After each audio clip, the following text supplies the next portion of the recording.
The man responsible for at least 7 disappearances in Breathitt County, Kentucky, was arrested in 1910.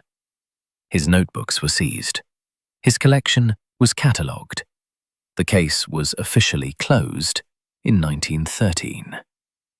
But when investigators reviewed the notebooks one final time, they found 17 entries written in a different hand. Someone else had been adding to them. Someone who was never identified. Someone who, as far as the records show, was never found. The morning Eliza Turner set the breakfast table for the last time, she hummed a hymn her mother had taught her 40 years before. The sound drifted through the open kitchen window and dissolved into the fog that lay across the Harlan County Valley like a wet wool blanket pressed down by the weight of the surrounding hills. It was the kind of morning that felt old, even while it was happening. The kind that eastern Kentucky seemed to produce with particular patience, as though the land itself had been waiting since before anyone arrived to fill the silence with something as small and human as a woman humming. Thomas Turner came in from the barn at 6:30, stamping mud from his boots on the wooden step before crossing the threshold. He was 51 years old, broad through the shoulders, with hands that had spent 3 decades answering to the land rather than any other authority. He said nothing when he entered. Eliza said nothing either. They had been married long enough that silence between them was not empty, but simply comfortable, a shared language of small movements and familiar rhythms. He poured his coffee. She turned the eggs. The fire in the stove popped once, and then settled back into its low, steady heat. There was a window above the sink that faced east, and through it the ridge across the valley was just beginning to separate itself from the sky. The fog was pulling back from the tree line in slow, reluctant sheets, the way it always did in early October, as though it had business in the valley it was not quite finished with. Thomas watched it while he drank. Eliza placed 2 plates on the table and then sat down across from him. That was the last verifiable moment anyone could later account for. 2 people at a table, coffee going cold, eggs untouched. It was Ned Farris who noticed something was wrong, and even then it took him 3 days. He lived 4 miles down the Ridge Road and had no particular reason to check on the Turners with any regularity. People in Harlan County generally understood that distance between homesteads was not unfriendliness, but geography. And geography in that part of Kentucky was a serious matter.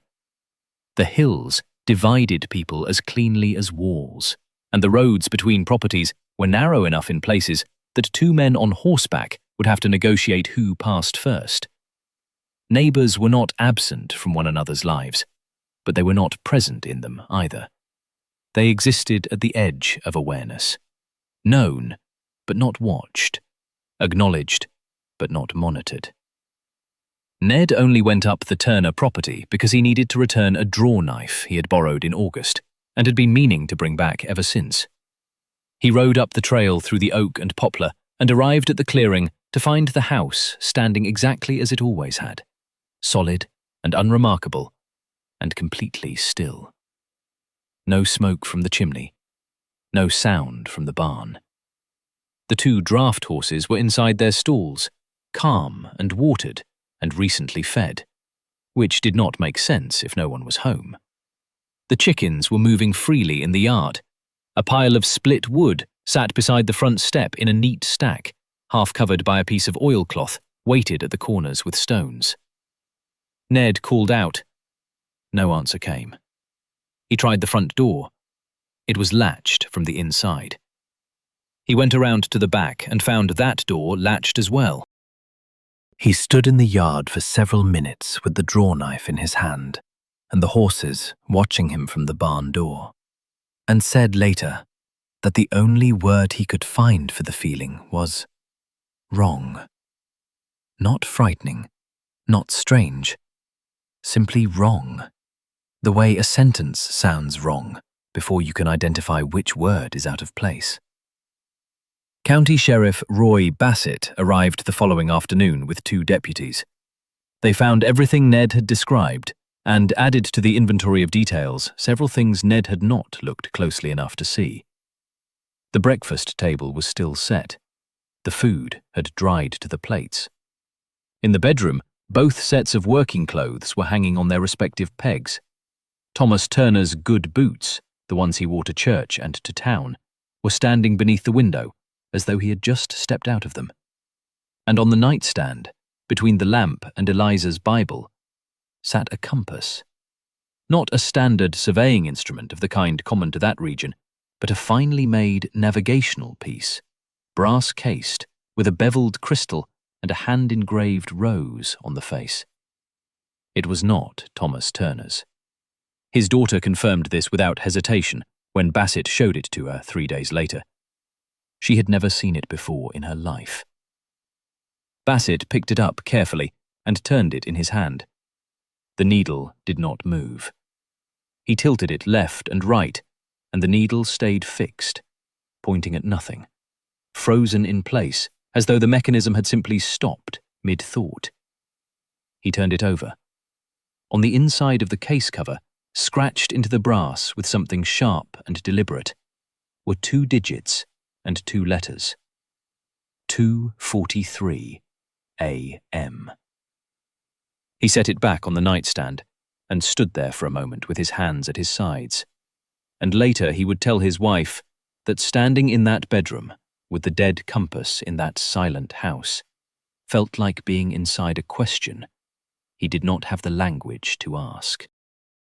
The second disappearance happened 11 days later, and 19 miles to the northwest, in a narrow valley along the Russell Fork, where a couple named Cora and James Whitfield had farmed a bottomland property for 22 years. The pattern was so identical that when Bassett rode out to see it himself, he stood in the Whitfield kitchen with his hat in both hands and felt something shift in his understanding of what he was dealing with. The house was locked from within. The belongings were untouched. The livestock had been tended recently enough to suggest the disappearance had occurred at night rather than during the day. And on the dresser in the bedroom, sitting in the exact geometric center, as though placed with care, was a compass. Brass-cased, fine workmanship. Needle frozen. On the inside of the cover, the same format of inscription. 2:43 a.m. Bassett did not release this information to the newspapers immediately. He understood, with the particular instinct of a man who had spent 20 years managing the fragile social fabric of a rural county, that what he knew would not reassure people, and that what he did not yet know would terrify them. He sent letters to the sheriffs of Pike County and Letcher County, asking quietly whether any similar incidents had come to their attention in recent years. He did not specify what he was looking for. He described only the locked houses and the abandoned belongings and the missing couples, and asked if any of this matched anything in their records. The reply from Letcher County arrived in 8 days. Sheriff Arlen Combs wrote that he was aware of 2 such cases from his own tenure, one in 1897 and one in 1902, both involving couples on isolated properties, both involving locked houses and untouched possessions. He had not connected them at the time, treating each as a separate and unfortunate mystery. He did not mention a compass in either case, but he noted that both scenes had contained personal objects of apparent value that did not belong to the victims, and whose origins he had never been able to determine. Bassett wrote back, asking specifically about navigational instruments. The reply came 2 weeks later. Coombs had gone back to his records. In the 1902 case, an inventory note mentioned a small brass instrument of uncertain purpose found in the bedroom that had been logged and set aside as potential evidence, and then apparently lost in the subsequent transfer of records between offices. He could not confirm it was a compass. He could not deny it either. Bassett hired a man named Charles Reedy to help him. Reedy had worked investigative cases in Lexington before an injury to his left knee retired him from the more physical aspects of that work and sent him back to his home county to spend his middle years doing what consulting work came his way. He was 44, deliberate in his movements, and possessed of a particular patience that Bassett recognized immediately as the kind that could not be learned, but only accumulated through years of sitting with uncomfortable facts and waiting for them to speak. Reedy began by mapping the disappearances. He drew a large-scale chart of eastern Kentucky on brown paper and marked each known case with a small circle. Even with only the confirmed incidents, the pattern was visible. The disappearances followed the valleys, not the towns, not the main roads, but the secondary valleys, the places that roads reached late, if they reached at all, the places where a family could spend a week without seeing another soul if the weather turned bad or the season gave them no reason to travel.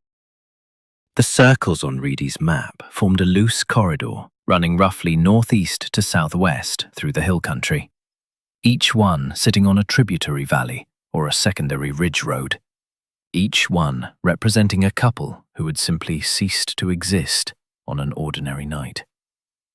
He pinned the map to the wall of Bassett's office, and they stood in front of it together, without speaking for a considerable amount of time. Then Reedy said that whoever did this knew the land. Not as a visitor knows it, and not as a man passing through knows it. As a man who had spent years walking every trail and learning which properties sat far enough from their neighbors to make a disappearance invisible for days at a time. It was a schoolteacher named Agnes Ford who found the diary. Or more precisely, it was Agnes Ford who knew it existed, and who finally, after some reluctance, brought it to Reedy's attention. She had been keeping it in a wooden box under her bed for 6 years, having received it from the estate of her aunt, a woman named Mary Collins, who had farmed a property in Knott County with her husband until her death in 1901. Agnes had read parts of it and found them troubling, and had decided, with the logic of someone who preferred not to introduce disturbance into a life she had worked hard to make orderly, that it was not her business to share. Reedy read the diary in one sitting, at the table in Agnes Ford's front room, while she made tea she did not drink, and stood near the window, looking out at her yard with her arms crossed. Mary Collins had begun the diary in 1889. The early entries were domestic in nature, recording weather and harvests and the ordinary business of a farm in a narrow Kentucky valley. The tone changed in the fall of 1891, when a man named Edward Hale arrived at the property, offering to sell navigational instruments. Mary described him in a single entry as well dressed for the road, with clean hands and a way of looking at the property that was more like measuring than admiring. He sold her husband a brass compass for $2, which was not cheap. He said he traveled the hill country doing this work, that there was a market for quality instruments among farmers who needed to survey their own land or find their way through the back country in winter. He came back twice more over the following year. Each visit was friendly and brief, and left Mary with a feeling she struggled to name in her writing. In one entry, she tried 3 different words and crossed out 2 of them before settling on attentive. "He is too attentive," she wrote. "He asks about the neighbors. He asks who lives along which road and how far their properties sit from the next farm, and whether they keep to themselves or come down to town regularly. He asks these things lightly, as a man makes conversation. But I have noticed that he remembers every answer and does not ask the same question twice." In the spring of 1893, the Holloway family disappeared from a property 6 miles down the same valley. Mary wrote about it with the careful restraint of someone recording something too large to look at directly. She noted that the Holloways had purchased a compass from Edward Hale the previous autumn. She did not draw a conclusion in writing, but the entry ended abruptly, and the next entry was dated 3 weeks later, and the handwriting in it was smaller and pressed harder into the page. Hale visited once more in the fall of 1893. Mary wrote that she told him they had no need of anything he was selling and that her husband was away from the property, which was not true. She wrote that he smiled and thanked her and walked back down the trail without a visible change in his manner. She wrote that she watched from the window until he was out of sight around the bend, and that it took her the rest of the afternoon to feel certain she was breathing normally. The final entry in the diary that mentioned Hale by name was dated November of 1893. He has been on this road again. I saw him from the upper field this morning, walking north toward the Jessup place. The Jessups have a new compass. I saw it on their mantel last month when I stopped in. God help them if I am right about him. Reedy put the diary down and looked at Agnes Ford and asked if there was a sketch anywhere in the pages. She said she did not think so, but that she had not read all of it carefully. He went back through it, page by page, and near the end, pressed into the back cover, found a single folded sheet. He unfolded it carefully. It was a pencil sketch of a man, done quickly but with considerable accuracy. The kind of drawing a person makes when they want to remember a face and have no camera and not much time. Medium build, a neat beard, eyes drawn with particular attention, as though the eyes were the thing Mary Collins most needed to record. Beneath the sketch, 2 words in handwriting that was smaller and more controlled than the rest of the diary. Hale. Watching. Reedy set the sketch on the table, looked at it for a moment, then stood up and told Agnes Ford he would need to take the diary with him. She said she had been hoping he would. She said she had been hoping someone would come for it for 6 years. The tempo of the investigation changed the morning Reedy received a response from the Kentucky State Historical Society regarding Edward Hale. He had sent a request 2 weeks earlier asking for any documentation of an instrument trader operating in eastern Kentucky between 1885 and 1910. The response was thin but pointed. There was a record of a business license issued in 1887 in Breathitt County to one Edward M. Hale, listed as a dealer in navigational and surveying instruments. The address given was a property in a remote hollow north of Jackson. The license had never been renewed after its initial 5-year term. They rode to that address the next day. What they found was a collapsed structure, decades past habitation, the roof caved in and the walls leaning inward as though tired of standing. But attached to the main structure at the back, partially dug into the hillside and therefore better protected from the weather, was a stone-walled room that had survived with most of its integrity intact. Inside that room, on shelves that ran the full length of all 4 walls, were compasses, dozens of them, each one in a different state of preservation, some in velvet-lined cases, some wrapped in cloth, some sitting open with their needles frozen and their crystals clouded by decades of undisturbed dust. Each one had a small paper tag tied to it with a piece of string. Each tag had a date and a location and a pair of initials. The dates ran from 1887 to 1906. On a separate shelf, arranged with obvious care, were personal objects. A woman's brooch, a man's watch chain, a carved wooden pipe, a child's tin soldier, which Reedy picked up and set down immediately without examining further. A leather wallet with a name stamped inside the flap. A woman's hair comb with 3 teeth missing. A bundle of letters tied with kitchen twine, the handwriting on the top envelope faded but legible.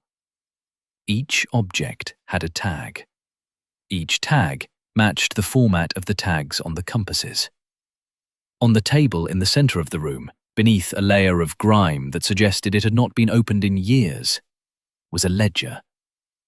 Reedy opened it. The handwriting was precise and unhurried, the entries dated and organized with the care of a man who considered his record-keeping important.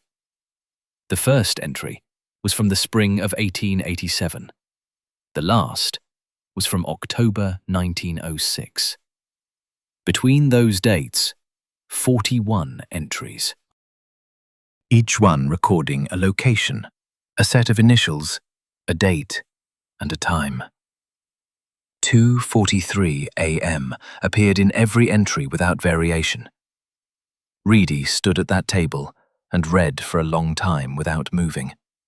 And when he finally looked up, Bassett was standing in the doorway, watching him with an expression that said he already understood from the look on Reedy's face that what was in that ledger was worse than either of them had anticipated. Reedy said quietly that Edward Hale had not been working alone. The ledger referred repeatedly to assistance, to preparations made by others, to properties assessed by a second observer before Hale made contact. Whatever Hale had been doing in these valleys for nearly 20 years, he had done it with help. And the ledger's final entry included a single additional line beneath the date and the initials and the time. It said only, "Transfer complete. The work continues." The man who had been watching the Caldwell property from the tree line above the north pasture for 11 consecutive mornings was not being careless. He was being patient, which is a different thing. And in the particular context of the eastern Kentucky hill country in the early years of the 20th century, patience was a quality that could sustain a man through long stretches of absolute stillness, without the need for visible effort. Daniel Carter was 38 years old and had lived most of his life in Breathitt County. To the people who knew him, which were not many, he was the man who repaired compasses and sextants and surveying equipment in a small workshop at the back of his house on the edge of Jackson. A quiet man who did careful work and charged fair prices and did not encourage conversation. His younger brother, Evan, sometimes came to help him on larger jobs, and sometimes stayed for days at a time in the spare room, and people who saw them together in town noted that they seemed close in the way of brothers who had only ever had each other, which was more or less accurate. What people did not know about Daniel Carter was that when he was 16 years old, he had found a door set into a hillside 3 miles north of Jackson, half hidden by a fall of dead brush and a decade of accumulated leaves, and had opened it and gone inside, and spent the better part of an afternoon in a stone room lined with shelves of frozen compasses and tagged personal objects, and a ledger that described, in precise and unhurried handwriting, a system of observation and disappearance that Edward Hale had been refining for 19 years. Daniel had not understood everything he read that afternoon. He had been 16, and the language of the ledger was sometimes abstract, sometimes technical, sometimes philosophical, in a way that a 16-year-old boy with a practical mind and no particular education in philosophy was not equipped to fully pass. But he had understood enough.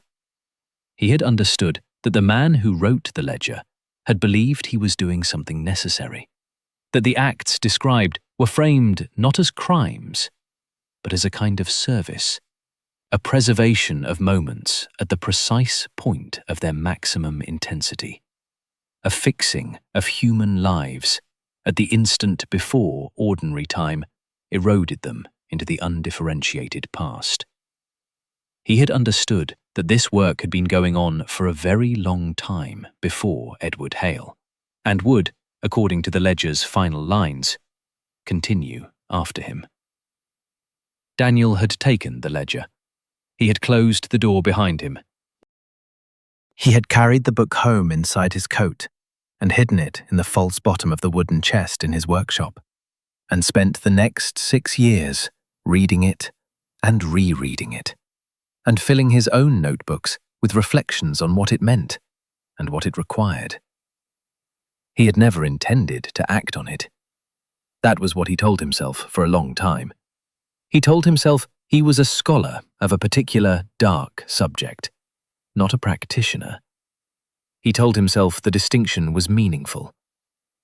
Evan had found the notebooks when he was 23, not by searching, just by being present in his brother's life, at a moment when Daniel had left a workshop drawer open and gone inside for coffee, and Evan's hands had done what hands do when they encounter an interesting object in an otherwise familiar room. He had read only a few pages before Daniel came back, and what had passed between them in that moment was not a conversation so much as a transfer of weight, the ledger's particular gravity shifting from one set of shoulders to accommodate two. Evan had not left. He had questions and fears, and at least 2 sleepless nights in the weeks that followed. But he had not left. This was the thing about Evan that Daniel understood better than Evan understood himself. Evan's fear of disconnection was larger than his fear of what disconnection would spare him from.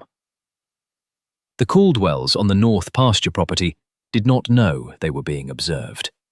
They were a self-contained couple in their late 40s, Francis and Helen, who had farmed their 120 acres for 18 years and whose nearest neighbour was just over 2 miles down the Ridge Road. They went to town infrequently. They attended church in a small congregation that met in a private home and whose membership had been declining for years. They were, as Hale's old ledger would have described them, ideally situated. Daniel had found them through a method he had adapted from the ledger over several years of careful reading.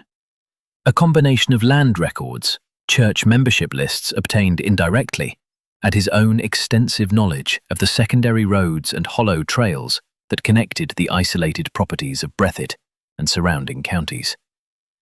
He had been watching for 11 mornings and had established the rhythms of their days with the clarity of a man who has trained himself to observe without judgment, to record without feeling, to understand the particular texture of a life lived at a specific remove from the world. On the 12th morning, he did not go to the tree line above the north pasture.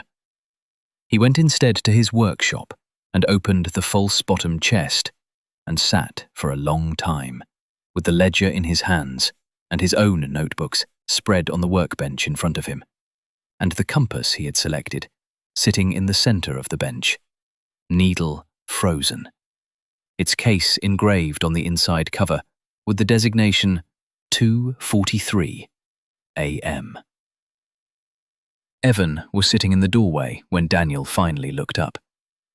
Evan said, "I want to ask you something, and I need you to answer it honestly." Daniel set the ledger down and waited. Evan said, "If the man who wrote that book had been caught, would you think what he did was wrong?" Daniel was quiet for a long time. Then he said that the question assumed a framework he did not share. Evan looked at him for a moment longer and then looked away, out at the yard, at the oak trees standing still in the grey morning air. He said nothing else, but when he left that afternoon, he left earlier than he usually did, and he drove his wagon south instead of north, and he did not come back for 11 days. It was the compass that finally gave Reedy the thread he needed. Not the compasses in Hale's stone room, which told him about the past, but a compass that came to him through a different route, repaired and returned, and then brought back again, because the needle still would not move. A woman named Doris Tackett had brought a compass to the repair shop on the edge of Jackson 8 months earlier. Her husband had purchased it from a quiet man who came to their farm offering surveying instruments, a man she described as well dressed for the roads, and very attentive to details about the property and the neighbours. The compass was a beautiful piece, she said, but the needle had never worked properly, or so her husband thought. After he died of a fever in the spring, she had brought it in to be fixed as a kind of memorial gesture, thinking he would have wanted it repaired. The man who repaired it had done careful work. The mechanism inside was not broken. The needle had been deliberately immobilized with a tiny, precisely placed pin inserted through the case at an angle that would be invisible unless you knew to look for it. Whoever had sold this compass had sold it already frozen. The repair shop was Daniel Carter's. Reedy went there on a Tuesday morning without announcing himself. He had spent the previous 2 days reviewing Daniel Carter's name in every context he could locate. Land records, business licenses, the sparse documentation that accumulated around a man who paid his taxes and filed his papers, and otherwise gave official institutions as little occasion to notice him as possible. What he found was unremarkable on its surface. But he also found, through a conversation with an elderly records clerk in the Breathitt County Courthouse, that Daniel Carter's workshop sat on a property that bordered on its north side the hollow where Edward Hale's stone room had been built into the hillside, 3 miles out of Jackson. He found Daniel Carter at his workbench. The workshop was clean and organized, with instruments in various stages of repair arranged on shelves and across the bench surface with evident care. Carter looked up when Reedy came in and did not look surprised, which itself was a small piece of information. Reedy told him he was looking into the disappearances in the county and that he was talking to everyone in the area who dealt in navigational instruments. He asked if Carter had any customers who had approached him about compasses in the last year or two, or if he had sold any instruments himself. Carter answered without hesitation that he repaired instruments, but did not sell them. He said he had perhaps 4 or 5 customers a year for compass work, mostly farmers, sometimes surveyors. He gave the names readily. He was cooperative in a way that was almost too precise, each answer arriving exactly as wide as the question, and no wider, with no overflow of detail in either direction. Reedy thanked him and left. He sat in his wagon at the end of the road for 20 minutes, thinking about the quality of those answers and what they told him. Then he drove back to Bassett's office and told him they needed to search Carter's property. The warrant came through in 2 days. They went at dawn with 4 men and the element of surprise that comes from arriving before the light is fully established and the world has not yet organized itself into the day's intentions. They found Daniel Carter in his kitchen. They found Evan Carter still asleep in the spare room, who woke to the sound of men on the stairs and came to the doorway with his hair loose and his face carrying the specific confusion of someone whose sleep had been positioned close to the surface, as though some part of him had been waiting. The false bottom chest in the workshop took them 40 minutes to find. When they opened it, the ledger was there, and beneath the ledger were 2 of Daniel Carter's own notebooks. And beneath those were 12 compasses, each one tagged and frozen at 2:43 a.m. The notebooks were the most complete evidence. Carter had filled them over 22 years with observations of properties, families, and routes, with copies of Hale's methods and adaptations he had made to fit the changed landscape of a county that had modernized partially around its edges, while remaining, in its deep hollows, as isolated as it had ever been. He had documented 7 completed actions, which was the word he used. Actions. The same clinical detachment Hale had used, the word completion. He had documented 14 properties under active observation. 14 circles on a map. 14 families who did not know they were being watched. Evan Carter sat in the corner of the kitchen while Bassett's men worked through the workshop. His hands were between his knees, and he was looking at the floor.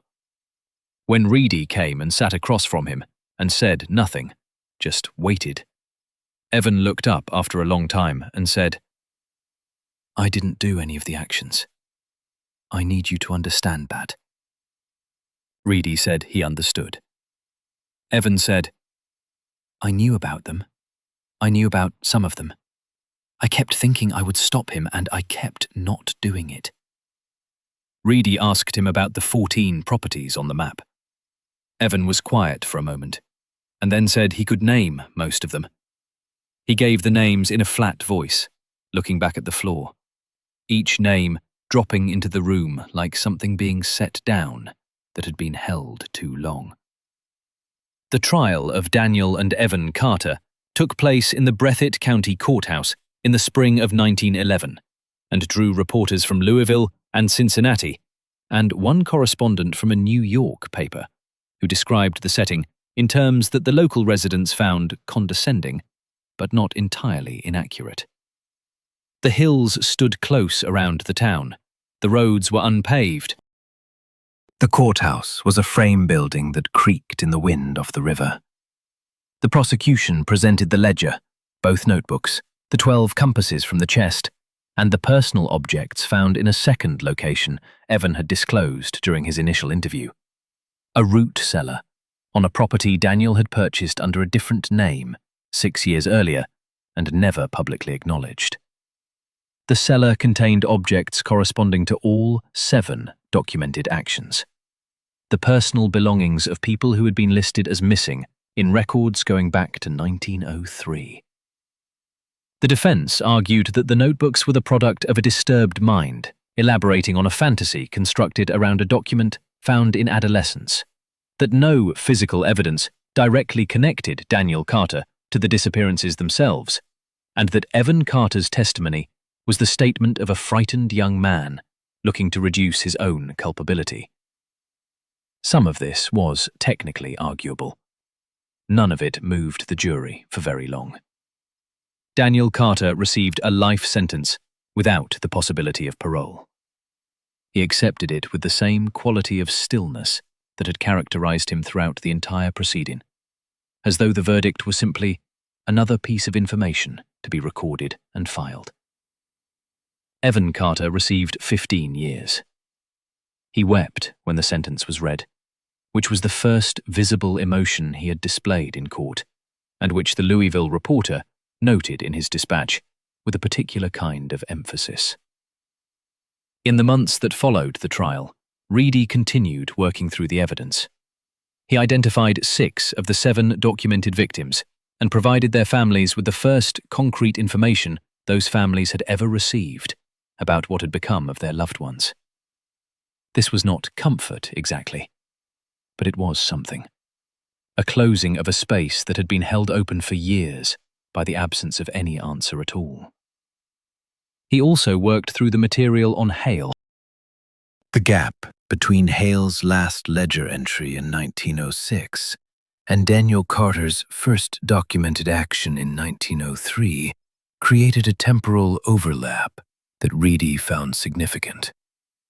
It suggested Carter had not simply inherited a finished tradition, but had been operating in parallel with Hale for several years, which meant either that the two men had been in contact or that Carter had moved from study to practice independently, finding his own path to the same destination from the same starting point. He never resolved this question. The documentation did not reach far enough into that overlap to be conclusive, and Daniel Carter, who could have answered it, declined every invitation to speak about anything at all once the sentence had been pronounced. The stone room in the hollow north of Jackson was permanently sealed. The compasses from Hale's shelves were removed to the state archives, cataloged, and stored in conditions that would preserve them indefinitely. The personal objects from the Hale collection were returned where family connections could be established. The remainder were cataloged and stored alongside the compasses.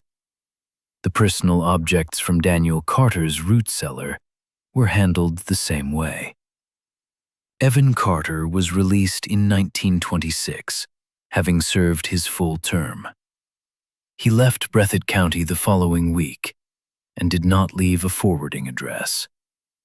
What became of him afterward was not officially tracked. The 14 properties that had been under active observation at the time of Daniel Carter's arrest were each visited by Reedy and Bassett in the weeks following the trial. The families living on those properties were informed, in general terms, that they had been of interest to a person now incarcerated, and that they had no current reason for concern. Most of them accepted this information with the particular composure of people who had lived long enough in isolated hollows to understand that the world contains things that do not resolve cleanly, and that the business of daily life must proceed alongside that understanding, rather than waiting for it to resolve.